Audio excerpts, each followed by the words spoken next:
네, 오늘 무작위 배정, 랜덤 알로케이션에 대한 강의 중에 질문이 있었는데, 사실 그 강의 중에 슬라이드에 보면 이렇게 돼 있거든요. 핸드북 51 코크란 ORG 여기 들어가 보시면 거기에 대한 답변이 있습니다. 제 슬라이드를 잠깐 보고 실제 한번 들어가 볼게요. 그리고 이것이 잘 보시면 이게 올드 버전이에요. 그래서 새로운 버전은 어떻게 말하고 있는지도 좀 설명드릴게요.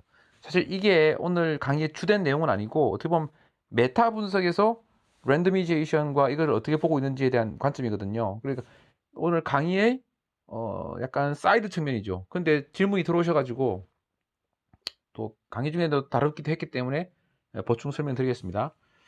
여기 가보시면 여기 강의 슬라이드 먼저 보시면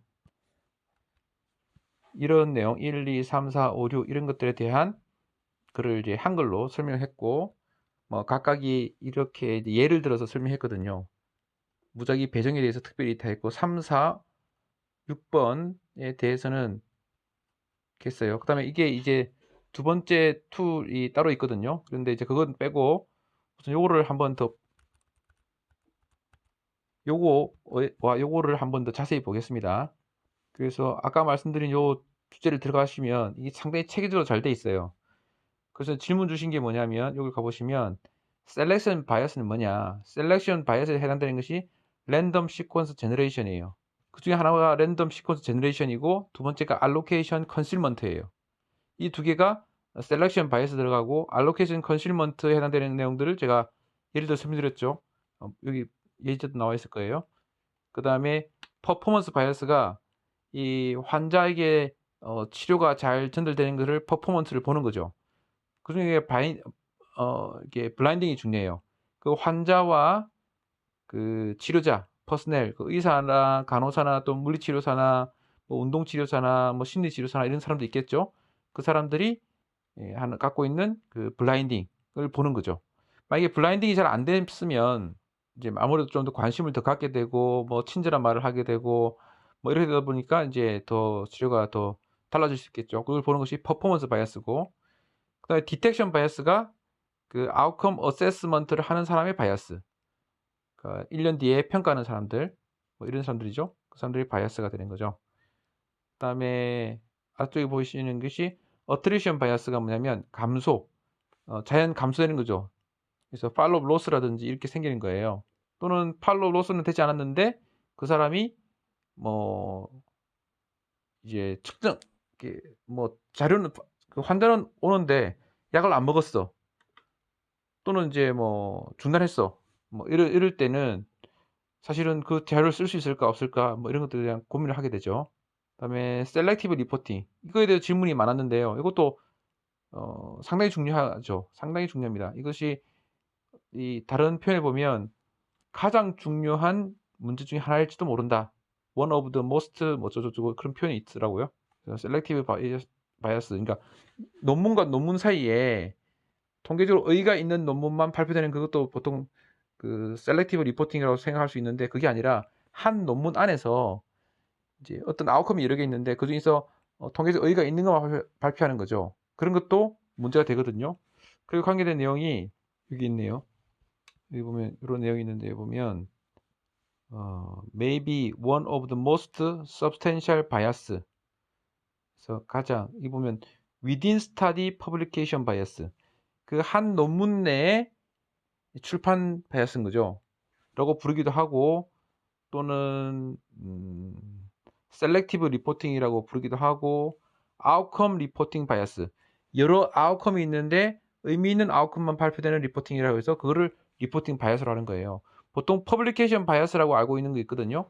그거는 이제 뭐 펀넬 차트라든지 이걸 통해서 볼 수 있는데, 그거 말고 한 논문 안에서 여러 아웃컴 중에 발표되는 그거, 그게 리포팅 바이어스예요. 이것도 평가해야 되는 거예요. 그 메타 분석할 때. 물론 잘 평가하지 않는 경우도 많이 있습니다만, 그래서 그것이 이제 리포팅 바이어스를 보는 거죠.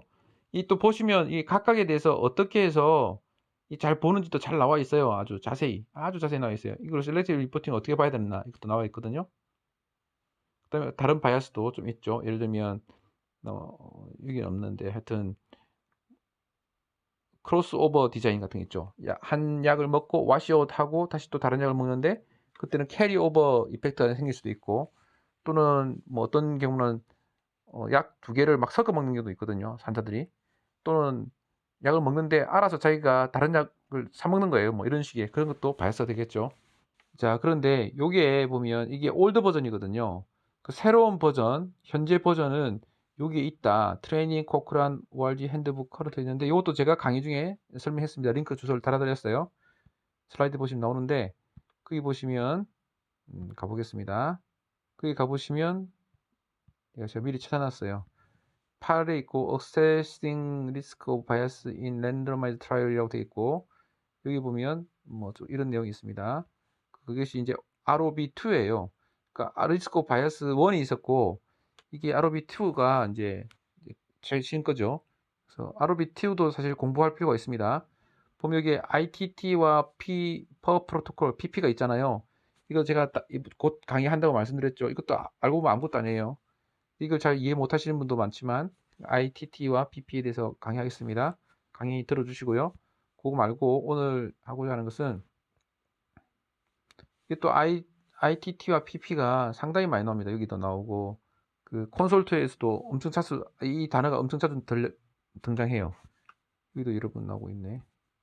그래서 도메인들이 있는데, 랜더미제이션이 어떻게 로부터 나타나는 바이어스, 의도된 치료로부터 데비에이션 된 바이어스, 그다음에 미싱 아웃컴에 대한 바이어스, 그다음에 아웃컴을 매주할 때 생기는 바이어스, 그 리포티드 리절트, 그를 셀렉션 할 때 생기는 바이어스, 이런 식으로 도메인이 있습니다.